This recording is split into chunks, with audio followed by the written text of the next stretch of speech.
सभी सम्मानित साथियों को जय भीम नमो बुद्धाय। बहुजन समाज जागृति अभियान चैनल में आप सभी का स्वागत है। साथियों, आज का मुद्दा है आरक्षण और एसटी एक्ट। तो साथियों, कुछ जातंकवादी और मनुवादी सोच के जो लोग हैं वो आरक्षण और एट्रोसिटी एक्ट के पीछे पड़े हुए हैं। तो सबसे पहले मैं उनसे पूछना चाहता हूँ, आरक्षण और एसटी एक्ट की जरूरत ही क्यों पड़ी इस देश में?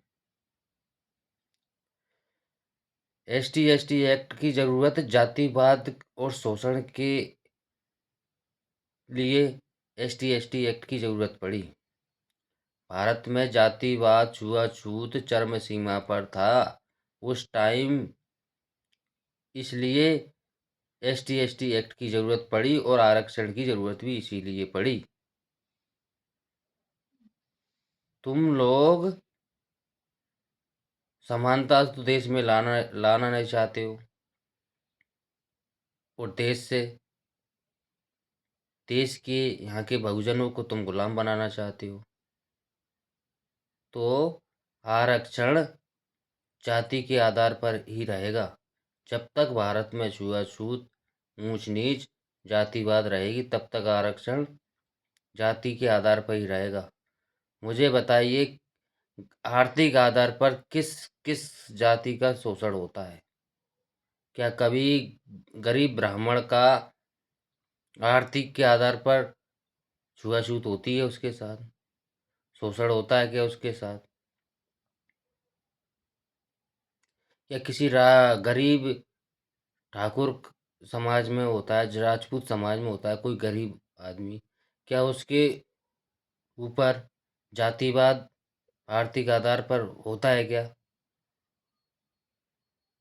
जब आर्थिक आधार से किसी के ऊपर जातिगत भेदभाव छुआछूत नहीं होती है, तो इस देश में फिर आरक्षण क्यों खत्म होगा? आरक्षण तो हमारा अधिकार है, जन्मसिद्ध अधिकार, और ये तब तक रहेगा जब तक भारत में जातिवाद रहेगा। हमारे महापुरुषों ने संघर्ष करने के बाद इन अधिकारों को लाके हमको दिया है, और ये अधिकार तब तक रहेगा जब तक भारत में जातिवाद रहेगा।